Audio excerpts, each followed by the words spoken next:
If you want a vision of the future, Winston, imagine a boot stamping on a human face forever. You want answers? I think I'm entitled. You want answers? I want the truth! You can't handle the truth! Someone is trying to teach me a lesson in futility. Why am I the only one who isn't killed? They will run you dizzy.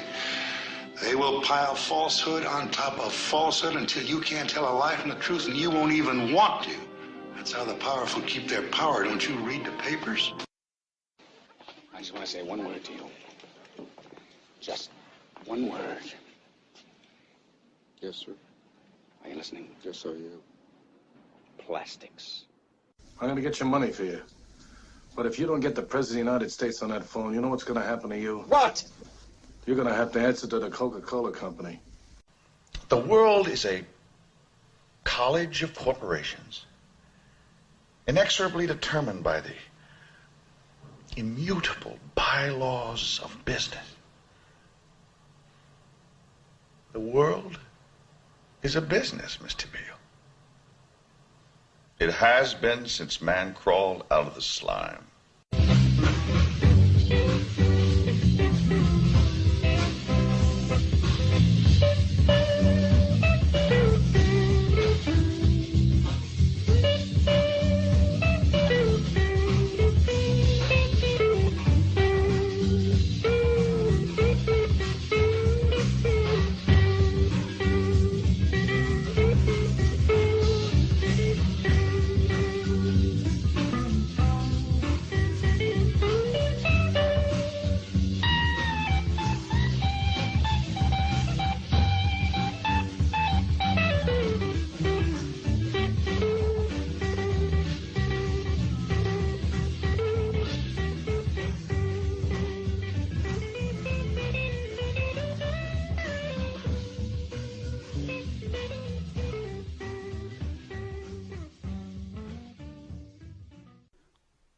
Welcome to another episode of Our Interesting Times. It is my pleasure to have Dr. Joseph Farrell back on the show. Dr. Farrell, how are you doing? Pretty good. Thanks for having me back on, Tim. Well, thanks for coming back on the show.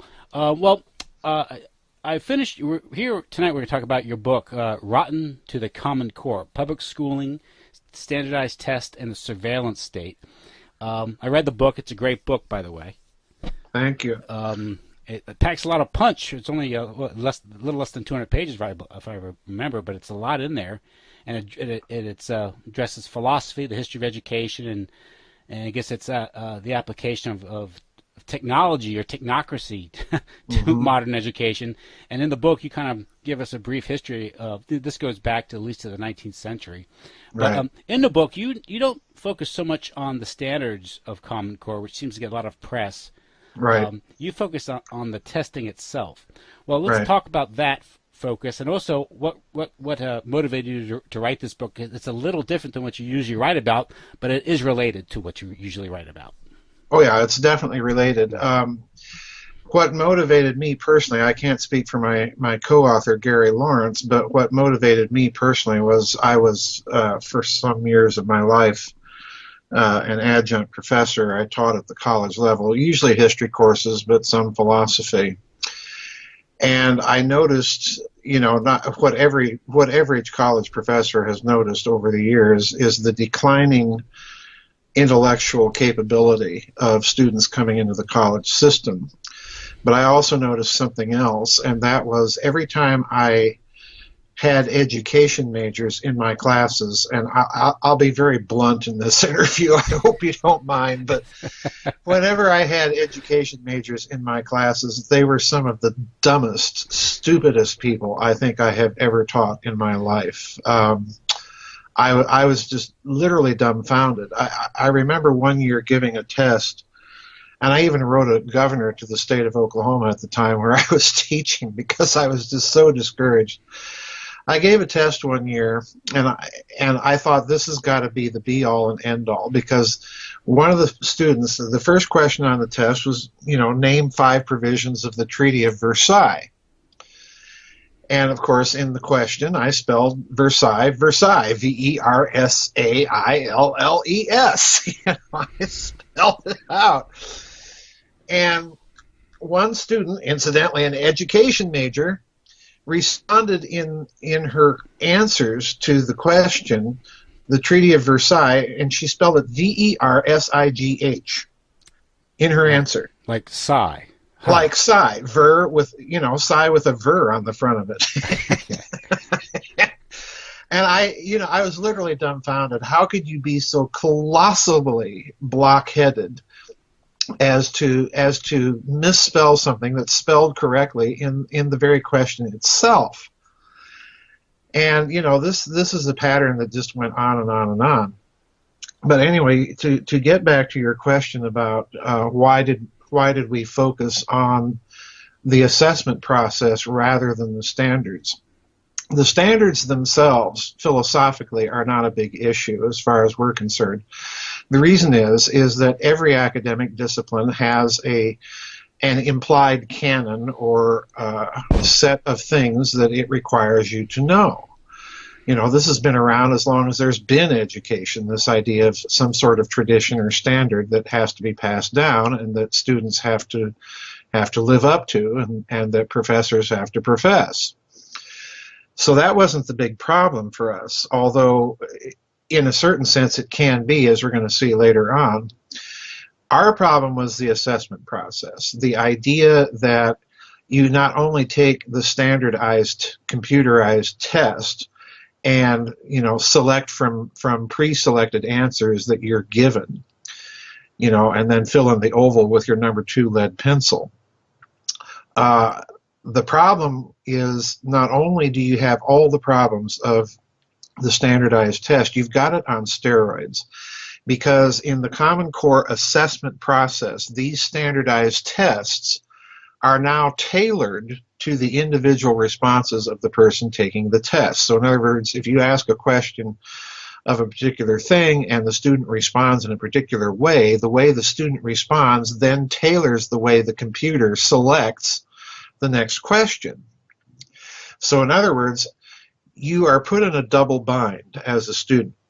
First of all, if you recall taking these standardized tests, you literally had to guess what was in the mind of the test preparers. And as we pointed out in the book, oftentimes the questions themselves are just literally wrong. We point out a few examples of some standardized test questions that have appeared on SAT exams and other such things in the past that are just plain wrong and were provably and demonstrably wrong. One example we cite is of a National Merit Scholar student that was taking one of these standardized tests for his National Merit Scholarship. And there was a list of 5 words, and you were supposed to pick out the word that was misspelled. Well, one of the words was intentionally spelled with an Sionally rather than a Tionally.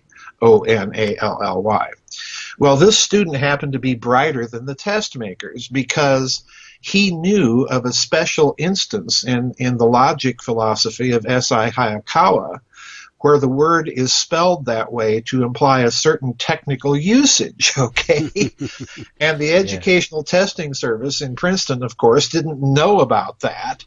And so, he was put in the bad position of guessing whether or not they knew about that special usage or not. And this happens over and over again in standardized tests. Standardized tests really punish the finer, subtler mind. Another example that we cite in the test is, there's a question that appeared on an SAT that in the 1960s, I think it was, that asked the question, the emperor is the name of what? A string quartet, a piano concerto, and so on and so forth. Well, if you know anything about classical music, the first thing you think of is Beethoven's Emperor Concerto. Yeah. But, Haydn wrote the Emperor Quartet, and that's not so well known, but if you're an aficionado of classical music, you'll know that. And again, the Educational Testing Service didn't know about the Haydn. So, the students put in the position of literally, if they know things better than the test preparers, they're literally put in the position of having to second guess themselves all the time. And this is really one of the first critiques of standardized tests that there is by people that started looking at them, is they do tend to punish the finer mind. Now, if you go on from that, the other problem of the standardized test is none of these tests really allow you to give your reason for selecting the answer. So, in other words, what standardized tests in effect become, they become loyalty tests for the adherence to a particular narrative. Imagine the standardized test asking you who killed President John F. Kennedy.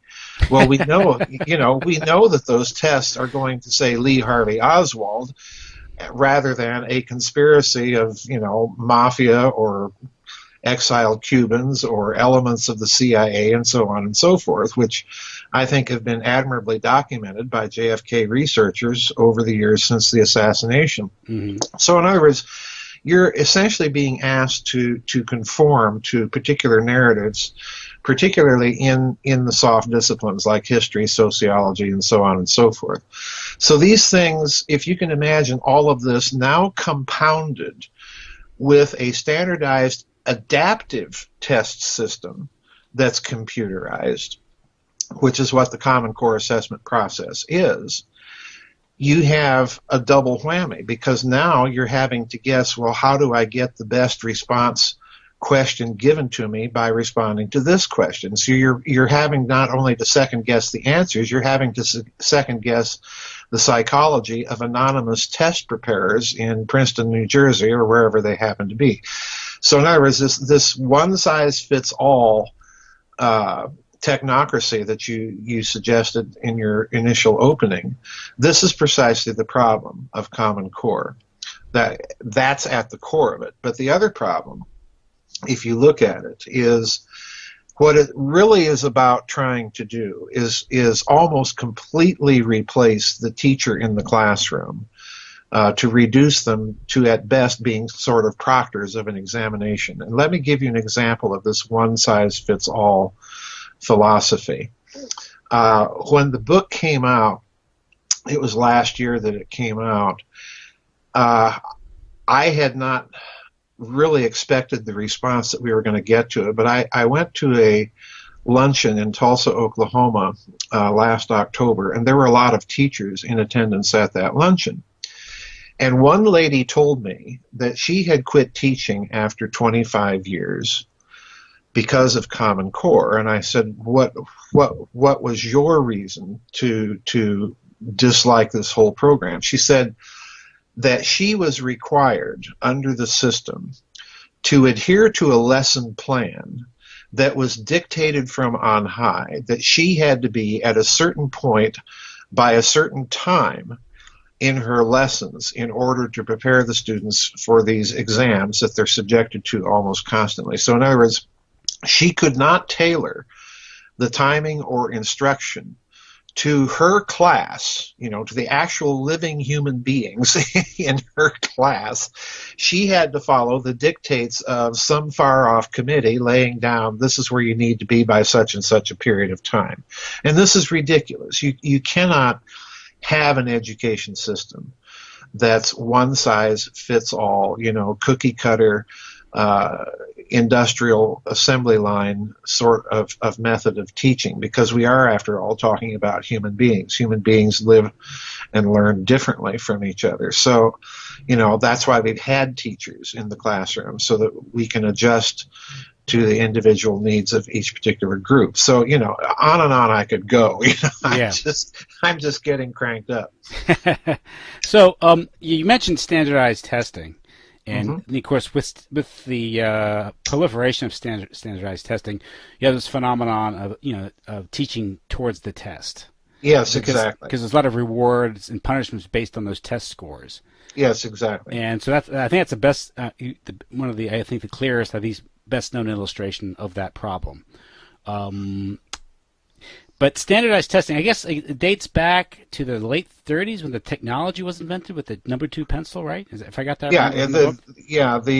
The IBM company bought a test scoring machine that was actually patented by a school teacher, and this is the beginning of it. But the other philosophical underpinning to all of this standardized testing nonsense is the philosophy basically that was driving James Bryant Conant, the former president of Harvard University, and one of his cohorts in crime, as I like to call him, the guy that actually founded the Educational Testing Service in Princeton, a fellow by the name of Henry Chauncey. Their idea sounds good on paper. What they were trying to do was create a method to identify the really promising and gifted students so that they could slot them into special programs that were of a more advanced nature for their age group, so that they could determine the aristocracy of merit that would lead and guide the country. That's literally what they were doing. But if you stop and think about what I've just said, what they're really up to is a big social engineering project using standardized tests, quite literally, as you say, to create a system of rewards that are determined by the results on your test score. And the problem here is, as I've already pointed out, many of these test questions are prepared by people that oftentimes are less smart than the people taking the test. Mm-hmm. So this is 6 of one, half a dozen of the other. There's really no good response to it. And the other problem here for me, I'm a graduate of University of Oxford, and even as late as the 1980s, when I received my doctorate there, none of the tests at the university level were these standardized tests. Everything was essay. You had to write out your thoughts and argue your thoughts, and do so with proper English diction and usage. So in other words, it was a real education, and you had real scholars in the field actually reading the exams and basically grading them. All right, this was not shipped off to a company somewhere that was run through a computer and spat out a number. So in other words, the whole mechanism, the whole mechanism of standardized tests, of using them for social engineering, this is a problem. Now, of course, going further back into history, perhaps the 19th century, we have this phenomenon of so-called progressive education, and also the imposition of compulsory education. Right. This has been cited as sort of the backbone of democracy and educated populace and these things. But of course, the motivations behind these things were much more, I guess, nefarious than we're generally told, because it was designed to create sort of this cookie cutter or standardized approach for the oligarchs then. You want to get into the history of some of these educational reformers and who was paying them and why they're promoting some of their ideas? Right. Well, there was an excellent little book that was published by Paoli or something. I can't even remember the name right off the top of my head. A tiny little book called The Leipzig Connection, but it caused quite a stir in the 70s and 80s when it came out, because basically it documented where all of this is coming from. It's all coming from Germany.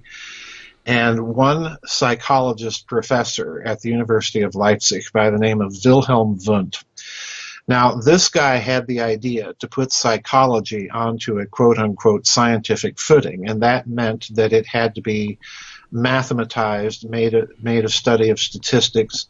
And in order to do that, what he did was he completely bought into the idea that was so current in the Victorian age, that mankind is essentially a material being, that everything that he thinks he's thinking or feeling is really the result of environment, material reactions in the brain, chemical reactions, and so on and so forth. So he developed a psychology lab where he was testing these theories. And basically, he viewed, because of this materialist philosophy, he viewed mankind as a stimulus response mechanism. So in other words, it's from Wilhelm Wundt that you get Pavlov in Russia with, his dogs and the experiment with the bell and salivating at the sound of the bell and so on. He also taught, as a matter of course, a number of American educators, people like John Dewey. His influence reaches from people like Dewey or Thorndike and people like this all throughout the early stages of 19th century American education. So this philosophy's had a profound influence, because what in effect it did was it reduced the teacher to a practitioner of psychology. In other words, the teacher's role wasn't so much to teach a subject as it was to provide an environment in which the latest theory could be used to educate students. So in other words, think of the teacher in this philosophy as a kind of a paralegal, someone licensed to do certain things that a full psychologist does or a psychiatrist does now in the modern American school as a kind of extension of that profession. So the emphasis, you'll notice, is shifting from the content of the subject and tailoring pedagogy to an individual group of students to a massive cookie cutter sort of situation where the teacher has to be a licensee in the latest methods and theories. All right. So in other words, this is where you see the transition from content to method. This is why teachers began to have to be licensed, to get a teaching certificate.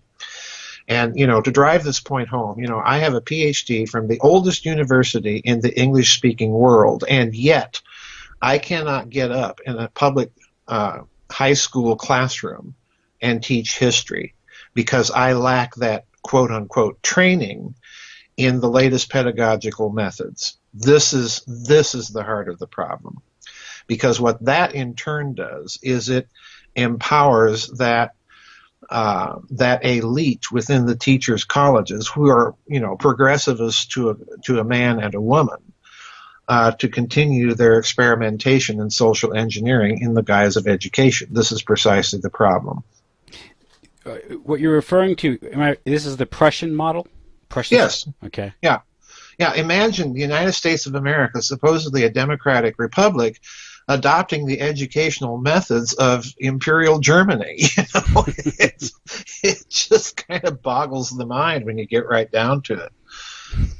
Yeah, the United States, if you look at throughout our history, we've been invaded by various bad ideas from Europe. We just don't know it. That's yeah, that's so true. And, this has to be one of the baddest ideas that's ever come out of anywhere. Yeah, I can imagine the powers that be being very upset with someone the likes of you in a classroom. You're very dangerous. Well, yeah, anybody that has had exposure to a traditional academic education is really a danger to these people, because you immediately see through all the methodological gobbledygook. Mm-hmm.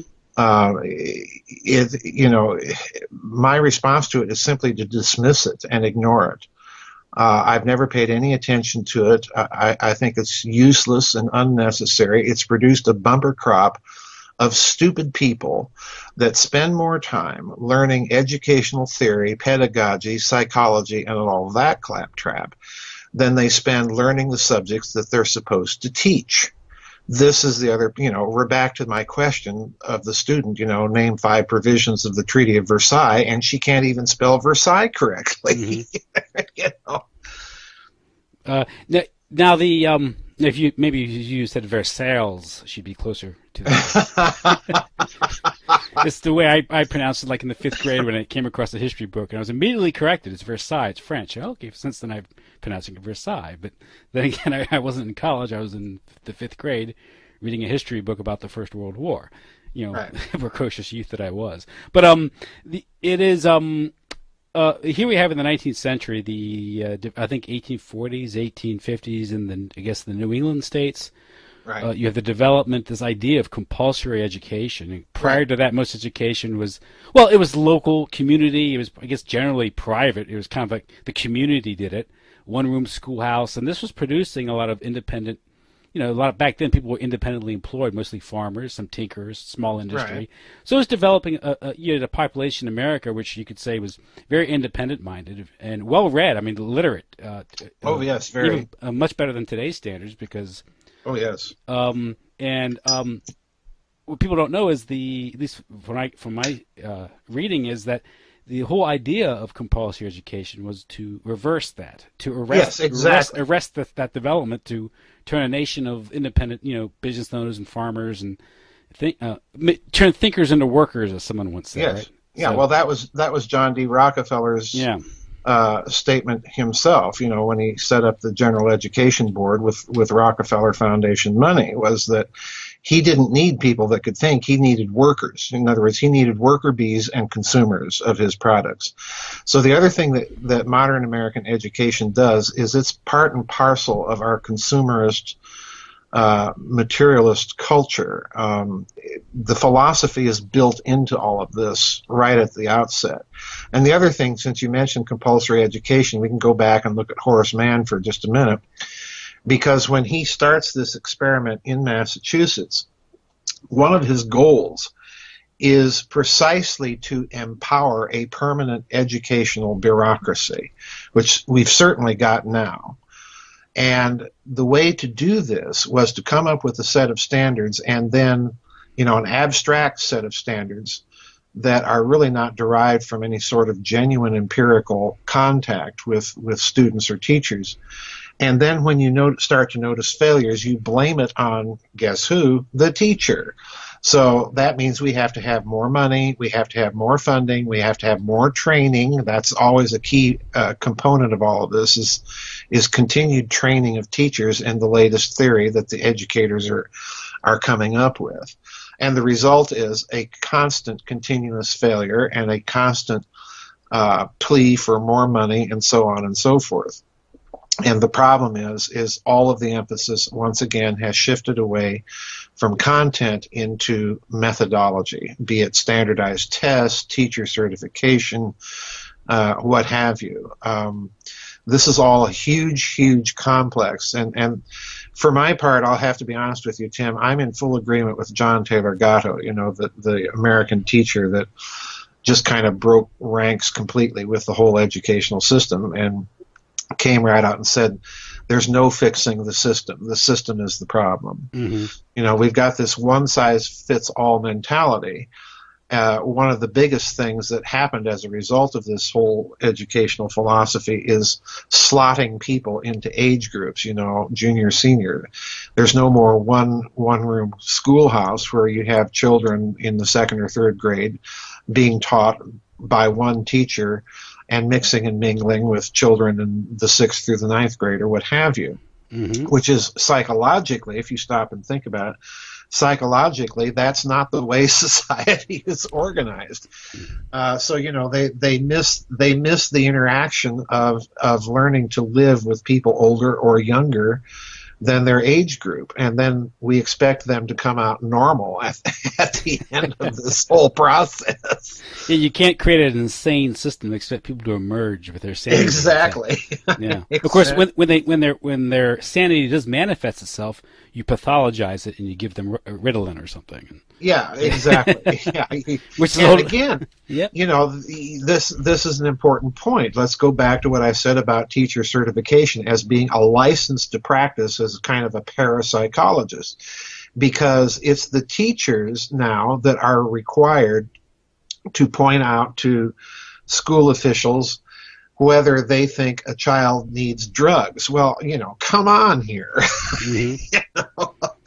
I defy anybody to say that average behavior of a boy is an example of ADHD.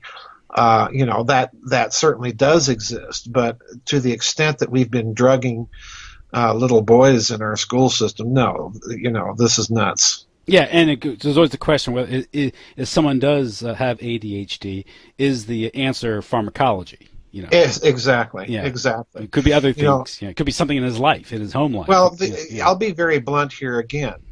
In my experience in the college classroom, if I taught at a genuinely collegiate level, which I attempted to do all the time, there was no room for people to be bored. And I think this is the other problem in our school system. Mm-hmm. Our children are much more intelligent than we give them credit for, and they're much more capable of learning things at a much faster pace than we're doing. So they end up being bored, and what do? Well, they act out. Look at Japan. Japan is training children at the ages of 4 or 5 or 6 to play classical violin, mm-hmm. Classical piano, and so on and so forth. In Europe, you start learning a foreign language in elementary school, and it's not put off until high school. So in other words, we have even that. We have that kind of bass ackward, if I can be a little French in my expression. It's just a sweepingly inefficient, fraudulent, and I will use that word, fraudulent system, because it is not delivering the product that it claims that it is. And I say that, Tim, of the whole system from kindergarten through college and graduate school. This country's academic educational system is fraudulent. It is a complete sham. Now, one way is that the system, or at least one way that people do manage to get educated in this country, is through violating the rules, getting outside the system. You mentioned John Taylor Gatto. Yeah. If I recall from his story, was he started teaching using someone else's license. Well, that may be, and if that's the case, more power to him, because he's received numerous awards. Yes. And my co-author, I can tell you, my co-author is what I like to call, and I've talked to numerous teachers that have had this very same experience, that they deliberately make the choice to be a subversive in the system. They are teaching to the best of their ability, to the extent that they are able and allowed within the time that they have to do so, in traditional content-based interaction with the students, and having them, write out answers rather than simply fill in ovals on a standardized test. In other words, they're deliberately bucking the system, and there are students. And I've seen this again with my own eyes. My friend Scott DeHart is a teacher in a public school system out in California, and I have been in his classes. And you can tell that there are students, and oftentimes they will come up and say this to him, that there are students that can tell the difference between what they're getting from him. And again, he's a fellow Oxford grad and has very traditional notions about pedagogy. You can tell the student response that they realize that they're getting something different and unique that they don't get from very many other teachers. And I hear this over and over and over again from teachers. I've got many teachers that are members of my website. They say the same thing, that they're in it for as long as they can stand it, and they're in it to be subversive of the system. And, that's a horrible, if you stop and think about it, that's a horrible thing to put any professional, be they a teacher, a doctor, whatever, to put a person in where you are knowingly and deliberately violating what the state has said to do. Yes. But this is precisely the problem, because what the state is requiring people to do is nuts. It's just Looney Tunes. It's all being designed for the big corporations and the oligarchs, as you said, and to dumb people down and make them good, happy little worker bee consumers rather than critical thinkers. Now, another point I think that's worth making here is that one of the more promising developments in real education in this country is the growing homeschooling movement, which again was born out of illegality. People just walked away from the schools, and so we're not participating more. And so many people did it that the system could not stop it. They could try to regulate it, they could harass a few people, but now it's gotten so big that they can't really openly suppress it anymore, and it's become more normalized as the system has gotten worse. Well, it's not only going to increase. I think it's going to increase to the point, and I have people asking me all the time, what should I do? Should I send my kids to college or not? And I tell them, don't send them to an American college. If you can afford it, send them overseas. Send them to Russia, for crying out loud, where they don't put up with this nonsense. It's to that point. And the other problem here, Tim, is we've also got to factor in government money, because just like healthcare, government money injected into the system has only driven up costs astronomically. Mm-hmm. And when you look at the modern American university, be it Harvard, Stanford, whatever, what you see is a bunch of administrators that are drawing in hundreds of thousands of dollars in their salaries, which is helping drive up the costs of education.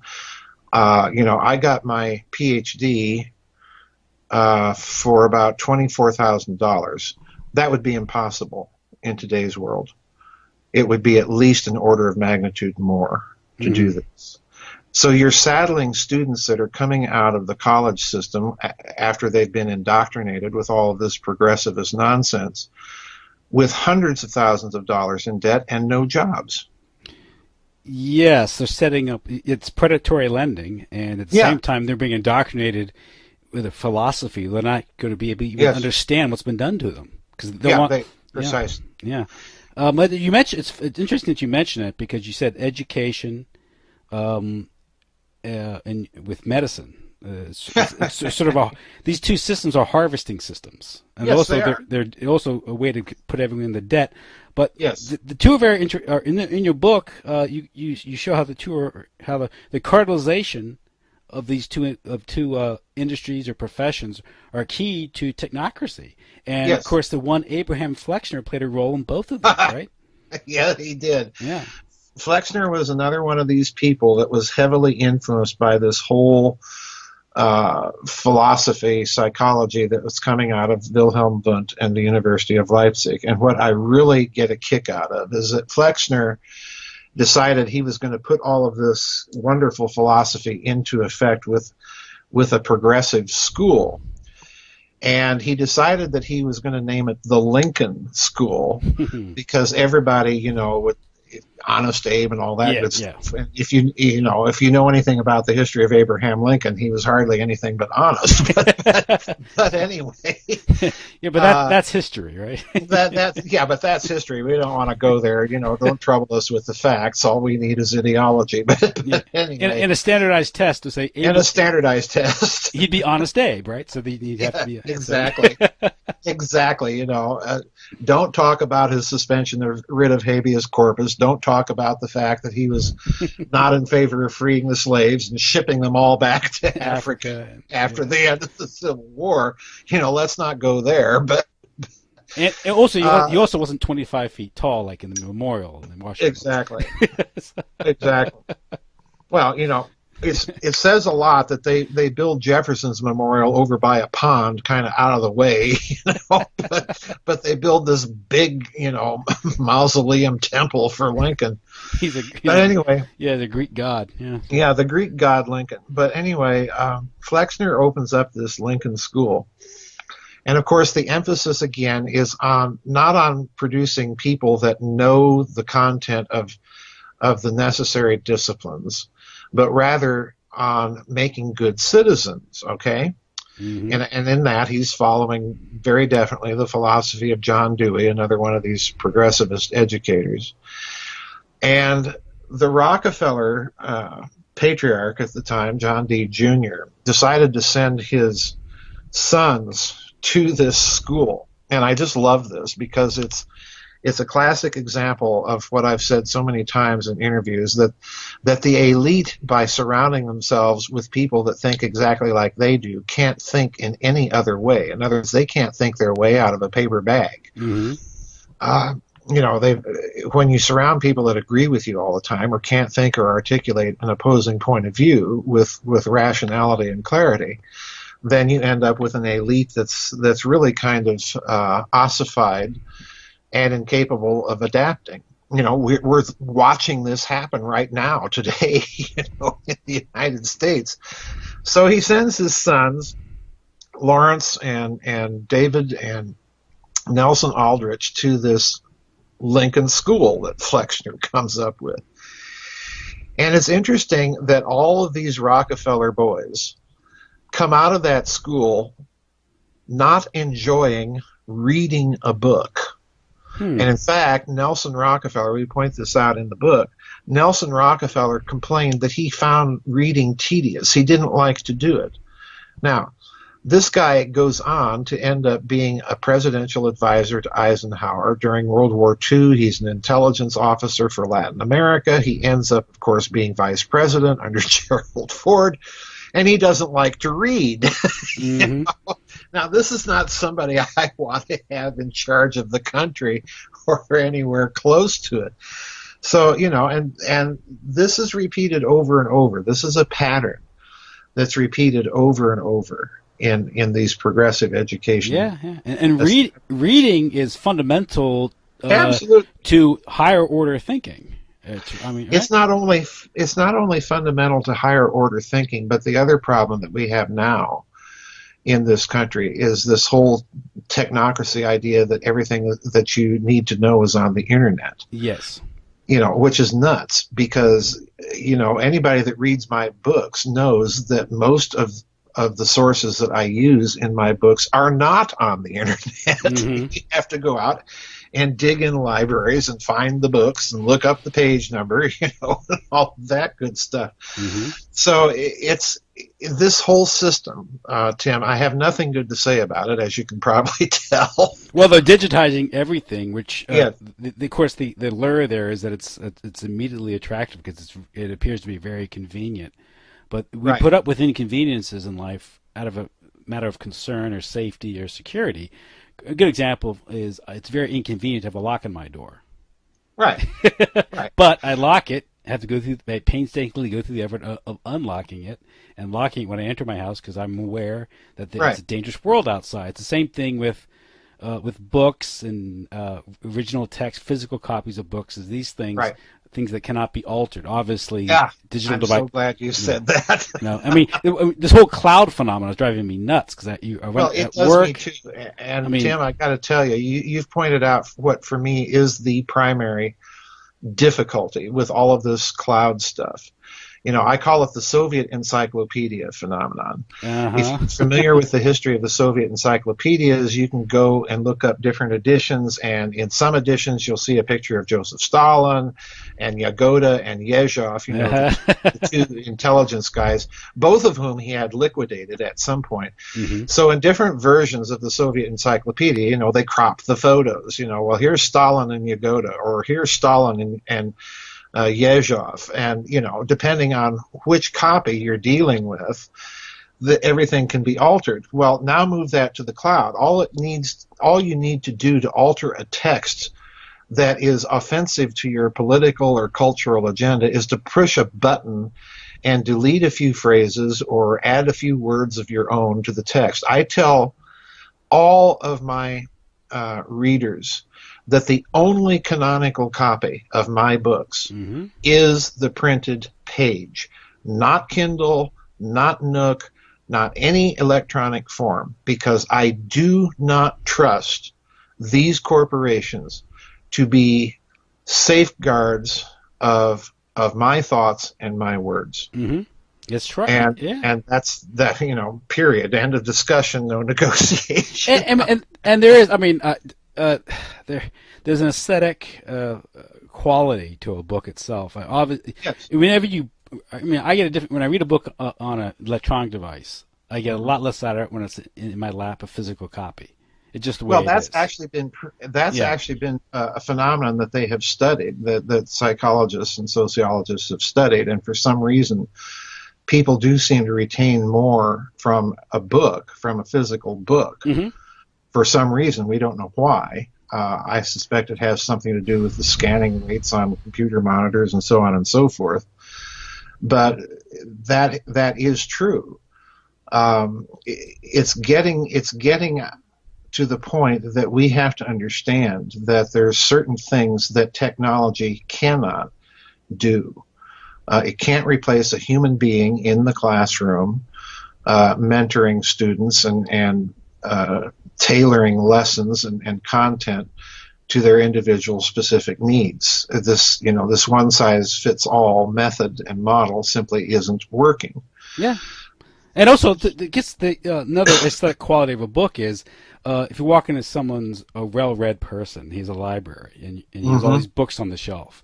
Right. And I read these books. It's not, you're not going to pull out your Kindle and go, look, I read all these books. Yeah, exactly. Exactly. But I mean, there's a practical meaning to that because, again, that book is there. It's physical. It cannot be altered.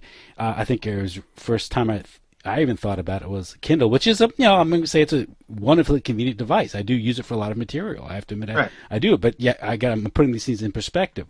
It was Richard Grove at Tragedy and Hope who said, it's like, they named it Kindle for a reason. What are you burning books with? You're burning books. Exactly. You're burning books, and you're empowering a corporation with a virtual monopoly over, or at least a cartel over, the information and texts that people are producing.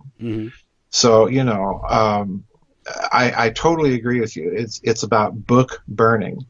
And, that reminds me of, I think it was the German poet Heine, or Schiller, I forget which one it was, that said, where books are burnt, people are burnt. And at least physically burning books, that's labor intensive. They got to make an effort at least. Yeah, exactly. With electronic devices, no one will even know about it. Right. Now we mentioned the connection between Abraham Flexner. Of course, he produced a Flexner report, which cartelized much of America's, I guess, fledgling medical profession back in the early 20th century. Right. Exactly. And there was some argument for it because there were some questions of quality and there's some argument for standardization. But it also imposed Rockefeller allopathic medicine. Yes, it did. Marginalized other I guess, disciplines or approaches, which everything became dependent on petrochemically based medicine, surgery, these things. Yes. Which, again, has its benefits. It also has its major drawbacks. But bring it forward to today, because this comes up in your book, Rotten to the Core, is of course, it's not coincidence that Obamacare was instituted or imposed unconstitutionally, by the way, at the same time Common Core, because it's all part of the same thing, right? Well, I think you said it best earlier, and I agree with you. How is a law legal when the Speaker of the House gets up and tells everybody, well, to find out what's in it, we have to pass it. Yes. I'm of the opinion that nothing should be a law unless the congressmen have actually sat down and read it. The Founding Fathers created the Constitution for this country on a few pages of paper in plain English that everybody could understand. And now we've got lawyers involved in all of this, and it's become a horrendous process that gets more complex and more complicated and more removed from reality. Just like our stock markets and commodities markets, we've got computers running everything, so it doesn't even reflect actual human activity or market. So the problem here, as far as I'm concerned, and you said it very well earlier, this is a mechanism to harvest people's wealth. That's all it is. And the same thing, healthcare was one of the last, or as I prefer to call it, sick care, because it tends to make people sicker than they, that's a business model, the Rockefeller medicine. Yep. Yeah, it is. It is. It's the business model. And it's a method of harvesting wealth from people. And the education system is yet the other big way, because by empowering certain corporations, and again, this is the problem with Common Core, it isn't so much the idea of a standard of content. The problem is the assessment process, because who is gaining monetarily from this? Well, it's a very, very few corporations that are involved in preparing these standardized tests and then supplying the schools with the computers and their special programs and their special textbooks to go with it. So, this is a huge monetary scam to enrich these corporations. Nothing more and nothing less. And Catherine Austin Fitts writes, as she writes in the foreword, she came to that realization that she was talking to a political consultant, I think, in the Bush campaign. And she found, why was he so excited about this? I think it was the No Child Left Behind Act, which is a stepping stone to Common Core. And I think she taught the two most significant economic activities in approximately 3,100 counties that make up America are health care and education. Is what we're talking about. That's right. Not coincidentally, healthcare practitioners and teachers represent two major aspects of what remains of the U.S. middle class. Federal mandates are requiring the healthcare records be digitized, Well, there goes our privacy, right? Into the cloud, right? Right. While the Affordable Health Care Act is essentially shifting healthcare financial flows into corporate hands. Right. Digitization of records and standardization of treatment will permit more than $1 trillion in labor costs to be squeezed out of the healthcare sector. This has produced quite a windfall for corporate equities, as healthcare had the lead U.S. stock market out to outperform global markets for several years. Yep. The same process is being carried under the mandates of Common Core. So that's a great connection that she draws there. Oh, absolutely. And the other thing is digitizing health records is subject to the same caveats that we spoke of before about digitizing books, because you can go in and alter a person's charts, you can falsify them, and so on and so forth. Blackmail. Yeah, precisely. There's a reason why your file was paper tucked away in a cabinet, locked in a doctor's office. It wasn't just wasn't because they were old-fashioned, they were Luddites. Right. There was safety in that decentralized approach. Again, you could argue that a certain level of inefficiency existed, but then again, a certain level of inefficiency exists in the idea of divided powers in the Constitution. Well, I'll tell you what the trend is with digitizing records and so on. When the healthcare bill passed, what it really was a step towards reducing you to collateral and chattel status. And I realized that I was saying this at the time, that there's no way I will allow the federal government sovereignty over my body and my life and my DNA. Now, just last week, somebody emailed me an article about one of the Kennedys. I think the son of Senator Kennedy is a state senator in Connecticut, has proposed a bill in Connecticut that the state own your organs when you die, and you have to opt out of that system rather than opt in as an organ donor. This is for organ harvesting. Bingo. By the way, they cannot pull organs out of a dead person. That I know, I know. So you stop and do the math here. Digitized health records. Oh boy. Compulsory organ donation and harvesting of your body's organs. This is a nightmare, inhuman, anti-human system that they are trying to impose. Yeah, because let's say you're an octogenarian oligarch and you want a heart, and all of a sudden the system locates a 16-year-old athlete, right? Yeah, exactly. All of a sudden he gets a head injury. Yeah, well, exactly. This is the logic of the system. It's like the old. It's what they're doing is they're setting up the old movie Coma with Michael Douglas and Genevieve Bujold, which was a movie precisely about illegally harvesting people's organs by literally killing them on the operating table, having medical accidents or what have you. It's a little off topic, but it's related, of course, as it all is. It's related to Common Core, because it's the same sort of philosophy of the reduction of man to a simple source of material. I just listened to an interview, I got to mention this, about a lady's son was 16 years old in the late 90s, and he shot himself in the head, apparently accidentally, from what I understand. So they called the emergency EMS showed up within 5 minutes or 15 minutes. The ambulance took him to the hospital. They got to the hospital, and the doctor says, nothing we can do for him. Father protests, do everything you can for him. I'll try just for you. So the doctor goes back, tries. Another hour goes by, says we can't save him. Then they have him sign the release forms for the organs. Yep. Well, let's just make a long story short. They found out that in the ambulance, they tried to intubate him, and they had to drug him to keep him from resisting, meaning he was conscious. Right. They told the parents he was out. Yep. And they gave him. So the parents left, thought their son was dead. The 16-year-old son was dead. Yep. Then what they found out subsequently is that he was kept alive for 19 hours, drugged, he was more or less, drugs were used to paralyze him.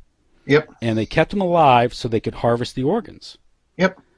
Then the point is, he got better care to keep him alive than he did in the emergency room, solely for harvesting organs. And the doctor on the show said it's very likely he could have been saved, and very likely he could fully recover from that. But the problem is, because he was 16 years old, and the human body is worth anywhere from $1 to $5 million with organs.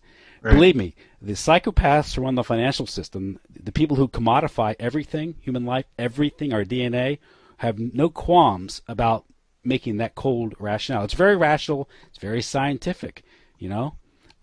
So this is where it leads. You're right, exactly. And this is the system. And what's chilling about that is that the EMS technicians are being trained to do this. Oh, 16-year-old, he head injury, not much chance of survival, or if he does survive, he'll be handicapped, not worth as much. See? Right. And so this is the system we're leading to. You might be interested. You're familiar with Neil Postman? Not really. Well, he wrote Entertaining Ourselves to Death. He's a big guy and critic of technology. And I was listening to a lecture he was talking about. The lecture he gave was in the late 90s.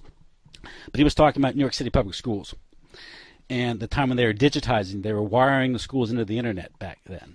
And at the time, I think there were 1.1 million students in the school system, and 90,000 didn't have classrooms to go into at the time.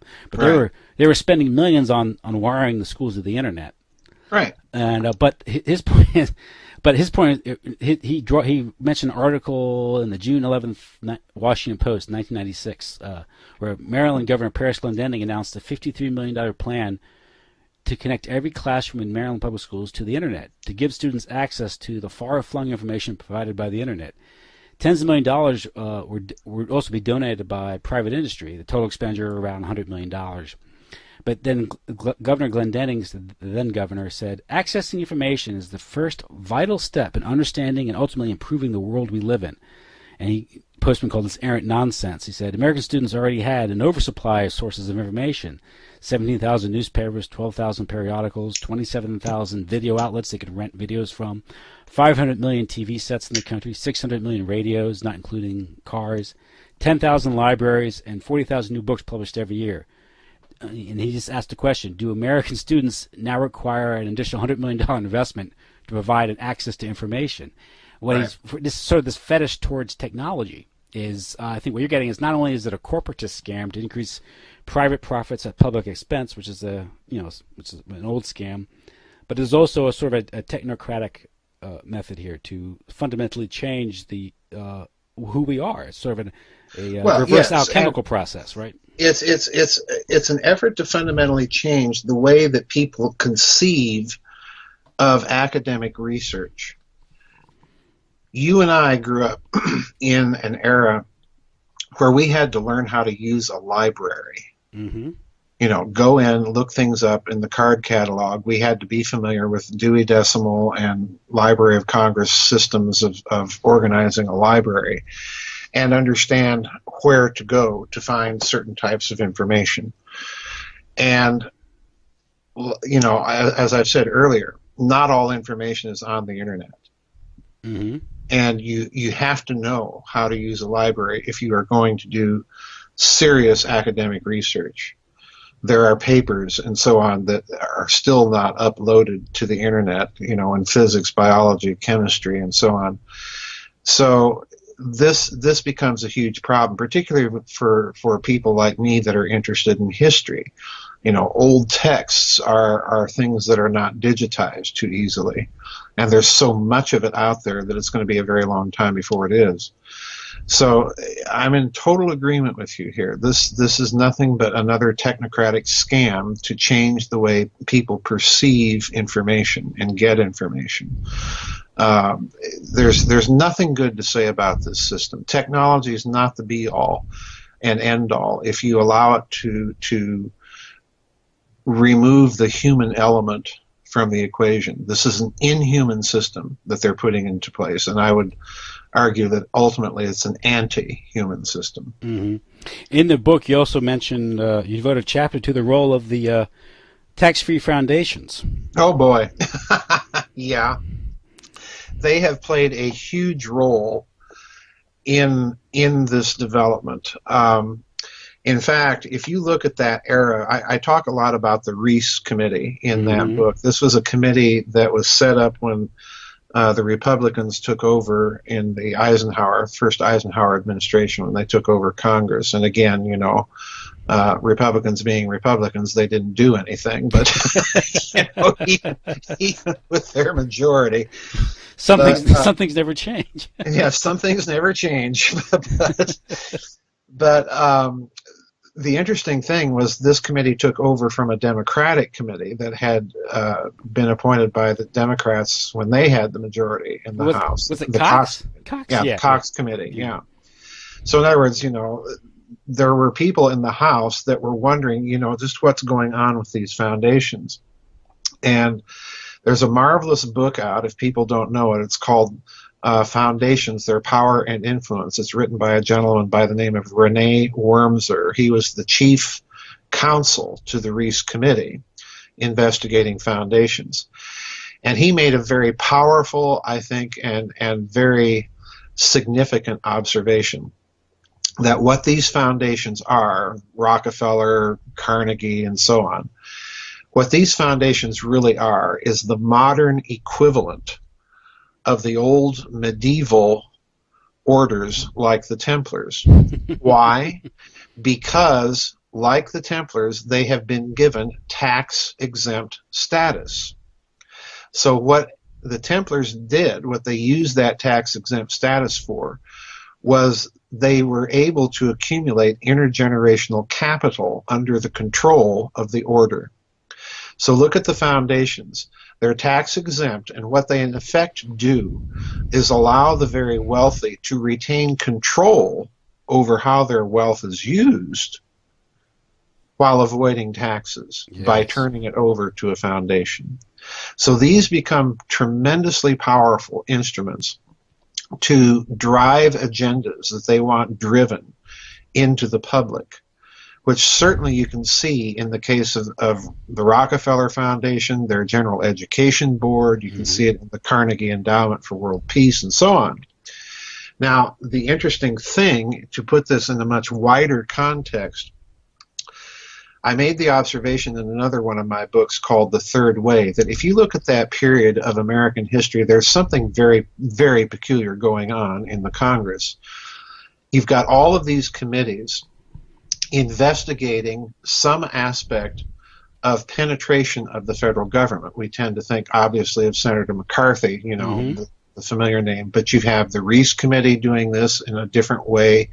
You have the Kefauver Committee doing this with the mafia and the mob, and so on. You've got all of these committees somehow responding to this perceived interior domestic threat. And what amazes me, Tim, is with all of this activity going on, no scholar that I'm aware of has ever attempted to sit down and investigate that phenomenon whole.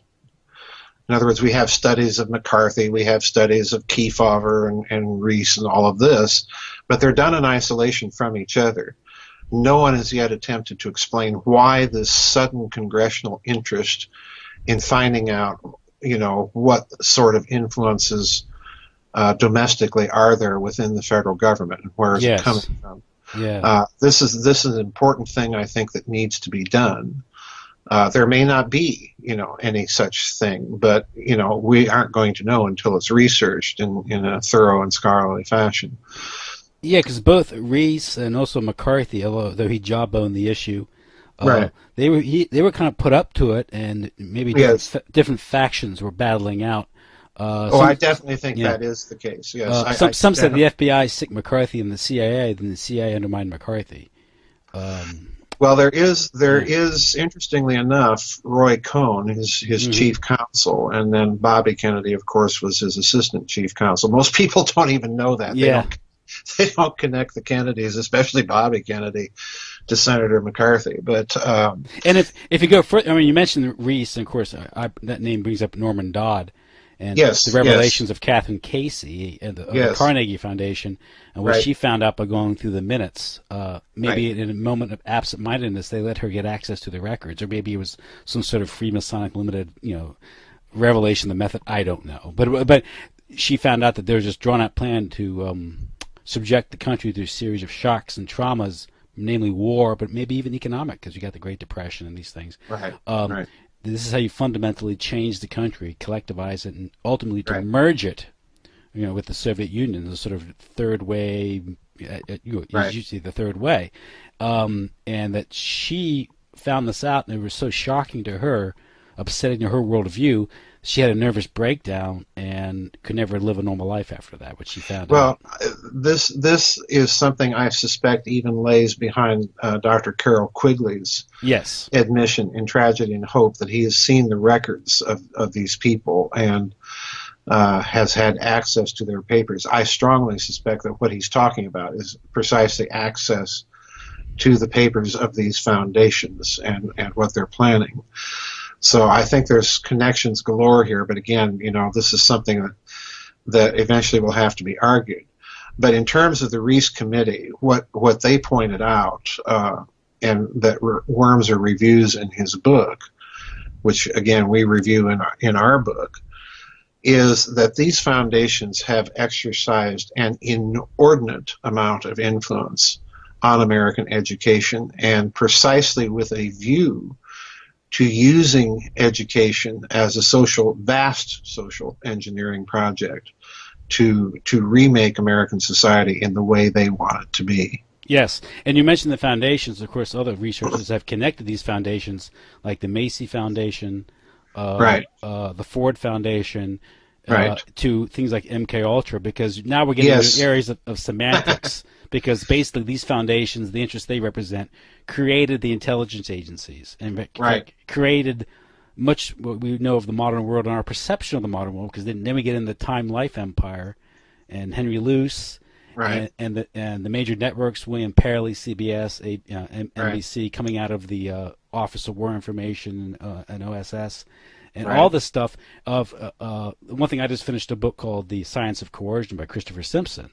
And the whole notion of mass communication, its application, its refinement, and its study, this wasn't done by disinterested academics. These people were employed by the War Department to manipulate public opinion. So it was weaponized from the get-go. Yes, it was, and this continues, of course, after World War II with Project Mockingbird, which is the literal outright CIA infiltration of the major mainstream media outlets. So this is definitely there. But you mentioned MK Ultra, and this is where I think it gets very, very interesting. Because this is where Common Core intersects with the national security state. So this is very Yes, compelling. absolutely. It's very interesting to me that in the 1950s, and we mentioned this in the book, in the 1950s, the Educational Testing Service was contacted by the CIA to develop means of identifying personality types and so on and so forth. And, Henry Chauncey, the founder of the Educational Testing Service, leapt at the chance. In other words, he was in bed with this project right from the get-go. And we need to remember that MK Ultra was mind manipulation. This was what the whole thing was about. So factor that in here. You have someone that is making lots of money through a nonprofit corporation that does nothing but standardized tests. And he's in bed with a project that is part of the CIA's MK Ultra program. So in other words, it doesn't take much leap of the imagination to see that the standardized test is a form of mind manipulation. It's like I said earlier. It's the standardized test is really a loyalty test to a particular narrative. You're not going to find any alternative narratives being advocated or suggested in any of the questions, for example, relating to American political history or things of this sort. So I think that's a real clue right there, because in creating standardized tests as a means of social engineering, which was clearly in the mind of James Bryant Conant and clearly in the mind of Henry Chauncey, in creating these tests as means of social engineering, they also retain proprietary rights to the data that results from the tests that they give. Mm-hmm. And this in itself becomes a tremendous tool. This is a way of quite literally tracking you. Now, with Common Core, here's the other part of the assessment problem here. I mentioned earlier that these are individually adaptive tests. In other words, in addition to people now creating test questions regarding content, you also have psychologists involved in creating and tailoring the test questions to a particular individual. So in other words, they're gathering psychological profiles. And the final clincher here is that if the Common Core system were to be implemented now, say overnight, you would be subject to standardized testing all the way from elementary school through your baccalaureate degree.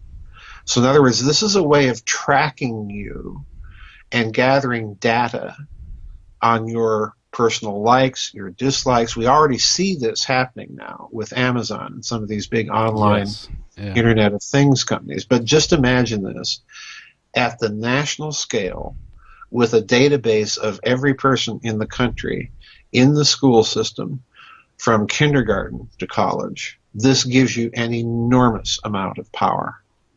And frankly, it's power that I do not want to see any cartel, any corporation, or the federal government having. This is also the ultimate insider traders mechanism, because with that information, you can make an enormous pile of money just predicting market behaviors and so on and so forth. So this is all an interlocked, nightmarish system that we're talking about. Mm-hmm. Well, knowledge is power. Information is power. Exactly. I think there was a while back the Onion did a thing on Facebook, and they had a guy from the CIA and NSA there saying that we used to have to spend billions of dollars tracking, surveilling people, gathering information. Now people just giving their information up for free. Free, exactly. Exactly. And of course, Facebook itself has ties back to the CIA, I think indirectly through In-Q-Tel. Yes. This has all been a very carefully thought out, premeditated design system, including the social media. I'm absolutely in agreement with that. Of course, I mentioned Facebook, and I remember reading a while back that Zuckerberg had opened up created his own foundation. Yeah, of course, this is what they do. They get to a certain period where they're part of the 1%. And in order to protect their wealth, they slot it into these tax-free foundations, where actually you have a multiplier effect on that wealth, because now they can influence things in the guise of philanthropy. This isn't philanthropy. We need to start doing what the progressives have always done and start tailoring our language appropriately. Calling them philanthropic organizations is absolutely not the case. These are quite literally lobby groups, tax-free lobby groups, to drive certain agendas, but they're not philanthropic in any classical sense of that word. Well, in many respects, it's misanthropy masquerading as philanthropy. Exactly. Philanthropy. We can call them misanthropic foundations. Because if you look at it, again, you talk about leveraging that financial power to take over the culture. Right. They sponsor, something like the arts, where it's very easy to corrupt if you have enough money, because the arts itself takes an incredible amount of resources and time to refine, to develop classical art. Good art. Good art. Real art. Believe me, I have been on the culture art bandwagon recently in a major way, because you look at, for example, David Rockefeller, who just recently died. You look at the so-called art that he sponsored, and it's manifestly ugly. Yeah, it's all this modern art crap, and it's aesthetic violence. It's aesthetic violence. Yeah. And that, I just did a webinar on my website where I told people that the effect of modern art is Marxist in nature, because all human response to this stuff is made equal.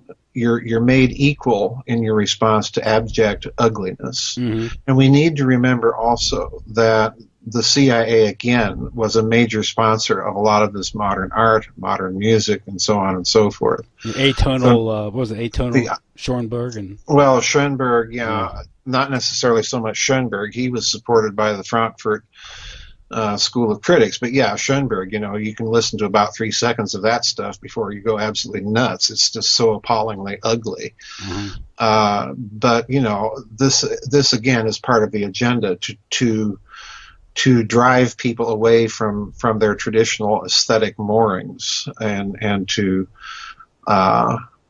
accept the pronouncements of so-called academia that this stuff is really wonderful. Since you mentioned art, I want to mention to your readers to do something. Go online on YouTube and Google the question, why is modern art so bad? This is about a 5-minute little tour by a professor of art at Prager University, and I'm not even going to ruin it for people. You just have to watch it and see what this guy does. But you can also go online and Google on YouTube, search for the piano pieces of Arnold Schoenberg. Just listen to about 5 seconds of that, and then search for Nora the cat.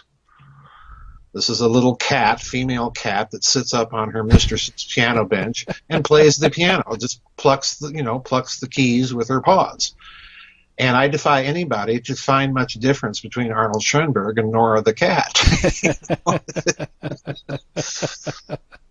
That's part of, I guess you could say, the Frankfurt deconstruction approach. Yes, that's exactly what exactly what this is, and we need to remember that the people in the Frankfurt School were Marxists to a man. Yeah, and also malevolent. I mean, that's not totally. Yeah, it's totally. not. Yeah, it isn't free thinking; it's malevolency at work here. Yes, and it's. I mean, part of this is breaking everything down, I guess, because these different cultures, ethnicities, these things, traditions. This gets back to standardization, I guess. Goes back to for globalism, because if you break everything down, then you can standardize everything, and we're seeing that all across the globe. Right. When you break everything down, what you're really doing is you're breaking it down in order that you can substitute a completely artificial order and keep certain people in power. Yeah. This is precisely the problem, because the traditional approach to education, the traditional approach to the arts and so on, recognizes unique genius, recognizes the individual, recognizes individual creativity, and by that same token, responsibility. Mm-hmm. So, this again is an assault on the individual person, regardless of what tradition or background you come from, culturally, Spanish, French, whatever. That's what all of this is about.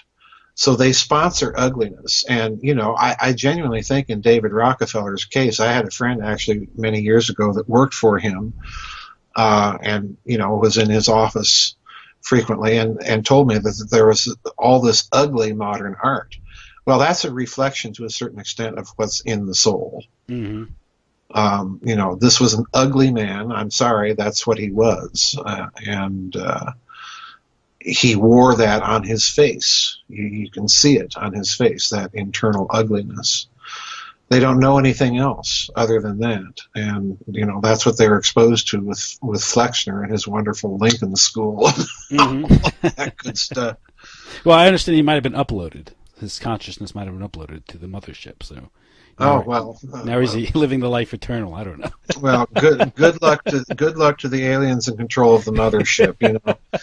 I saw a funny cartoon, since you mentioned that, of Rockefeller, arriving in hell with a big bag of money, and a lady is informing the devil that he wants to fund a new underworld order, and so, I'm not saying that he ended up in hell, but it certainly is a provocative commentary. Yeah, it's just like not for us to just. Luckily, that decision isn't mine to make. It isn't mine to make either. Yeah, so again, he was, I don't know, born into an evil family, So I mean, yeah. So we're getting back to this whole thing with education. Is the entire agenda again? Well, is I mean, how would you sum this up? How would you incorporate this work in some of your other work to close out the interview? How is the best way to? Well, for me, the book fits into all the rest because basically what I've been trying to detail through all the books is that there is a group of people, always has been, that view themselves as the masters of the universe, and they have no allegiance whatsoever to anything that is remotely humanizing. And this is why I think culture right now is far more important than politics. We are looking at people that are trying desperately to drive the world into an inhuman and anti-human state of affairs, and to reduce everybody to, despair, hopelessness, ugliness.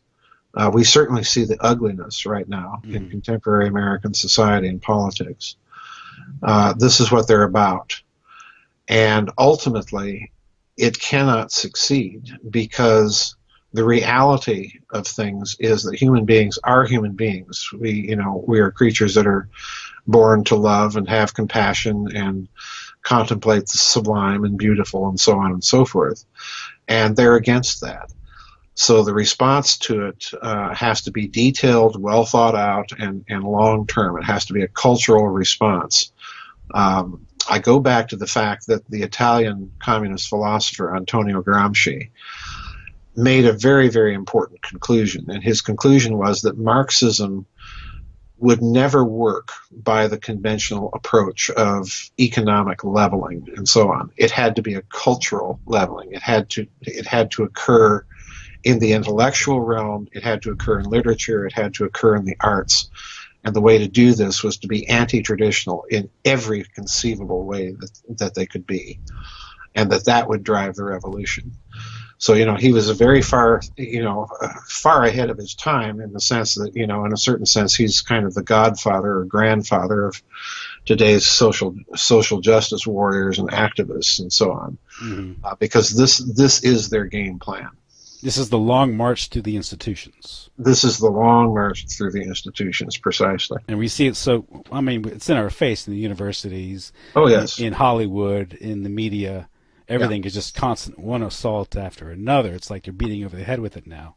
Yep. The transgenderism and the gay rights and the sex and the everything is just there's no respite, and they're literally gunning. I mean, I have children of my own, and they're being targeted by them, and you have to take positive. I mean, you just can't sit back. And there was a time when most Americans sit back and although I don't think this was true in the 50s, but it seemed to appear that way, that the general culture was more hospitable to the child's development. Now it's openly hostile. And if you are a parent and you're passively sitting, but you can't assume that the institutions that we're forced to pay and support and that we inherit, we can't assume that those institutions are benevolent or benign. No. They're malevolent, and it's the public schools, it's the university system, it's the entertainment, media. I mean, it really is full spectrum dominance. I mean, it really is, and we have to assume much more critical and discrete attitudes than currently we are doing. This is, like you say, it's a full scale assault. It's a full spectrum dominance of the culture.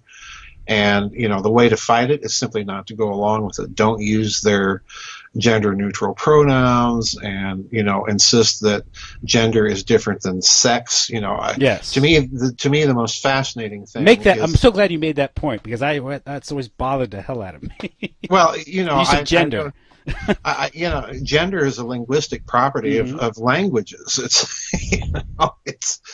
It's got to do with words, not gonads, quite literally, if I can put it bluntly.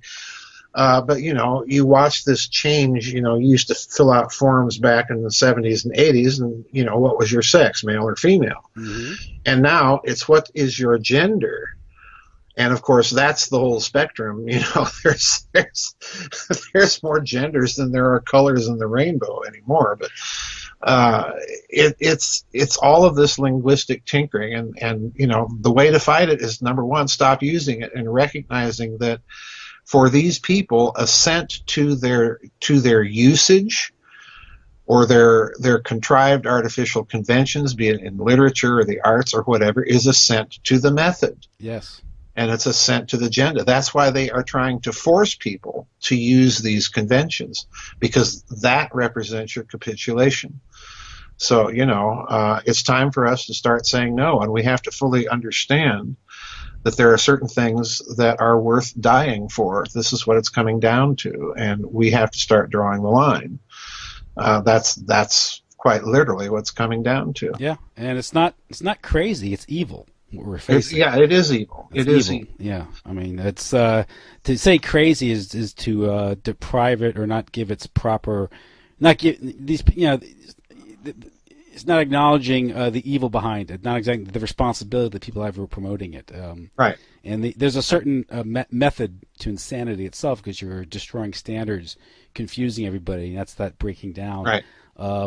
Making a good example. I think New York City has a punitive law that says you have to address someone by the gender they identify as, not as who they are, or what they are. Right. Right. And you can have a law. You can put someone in jail. Well, I mean, in Germany, I think there are 62 genders. I was like, 62? Why are you such a stuffed shirt? Why not 80? Why not 100? Yeah. It's insane. It's like, it is insanity, and it's the noticeable thing is that they have to impose this by force. Yes. And that's the surest clue that the system that they're trying to impose is completely artificial and disconnected from reality. Yeah, and this gets back to it's late in the interview, but this kind of this alchemical breakdown goes back to sort of the corruption of the Gnostic heresies about the whole nature of creation itself as being a mistake.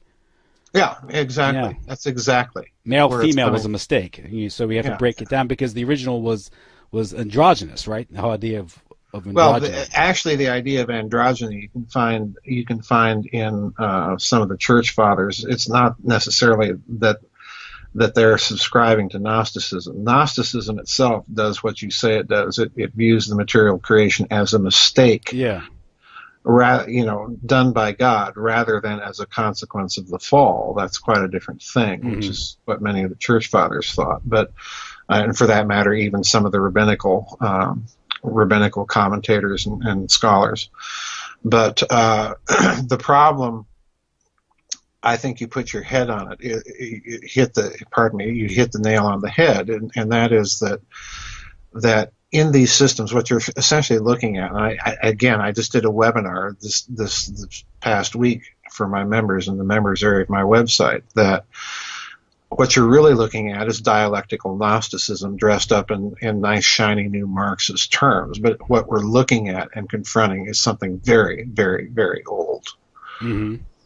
And they just don't, the protesters, the SJWs, they just don't realize it, but they're just... No, they don't. Yeah, they're just useful idiots, or, they're like the crazy students in Mao's Cultural Revolution. They're sent out to harass and intimidate. And that's exactly what you're seeing happen. Yeah. That is, the parallel is, if you study the parallel between, the revolution in 1967 and what's taking place in this country, the parallels are detailed and breathtaking. Mm-hmm. And they put dunce caps on all the people who resist him. Exactly. In the stadium and all that. Well, Dr. Farrell, I want to thank you for coming back on the show.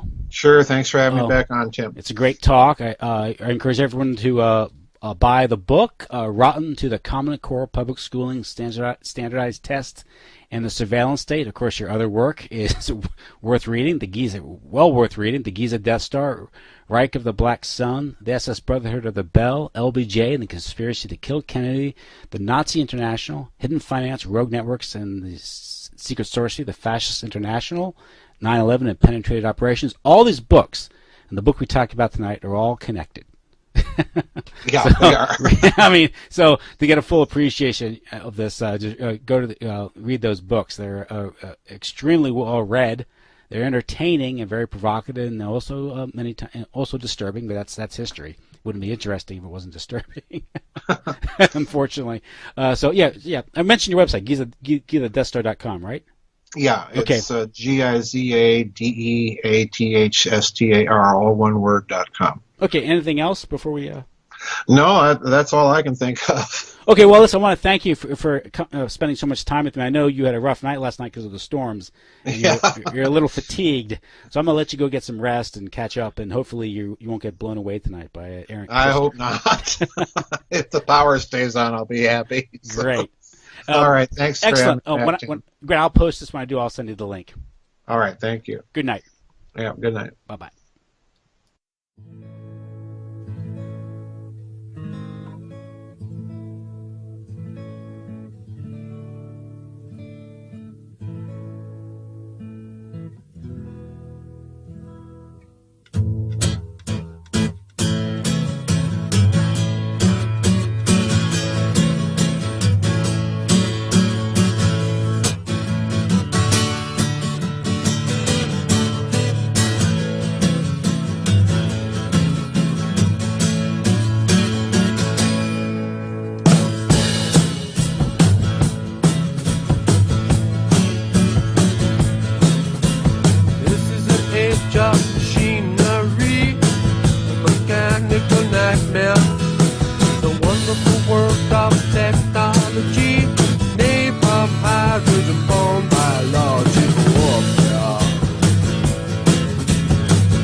Said she can't understand me, she can't see my motivation.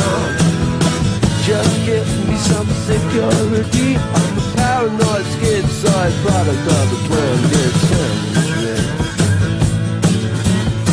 You keep all your smart button riders, give me William Shakespeare. You keep all your smart button fingers, I'll take Van Dish and the Vinci game. Girl, we gotta get out of here. We gotta find a solution. I'm a 20th century man, but I don't wanna die here.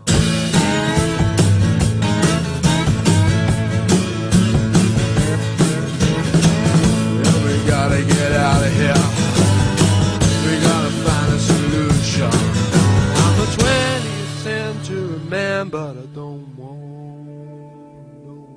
be here.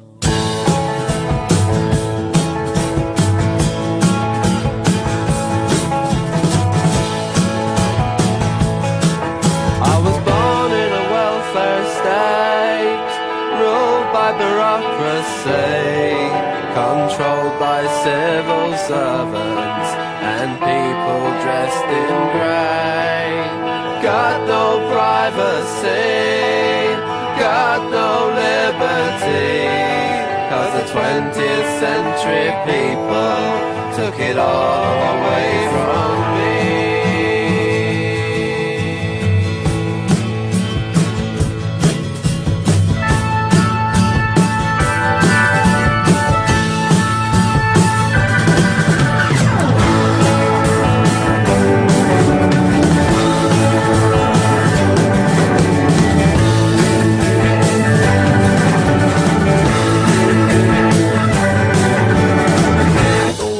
Get myself shot down, some trigger happy piecemeal. Gotta keep a hold on my sanity. I'm a 20th century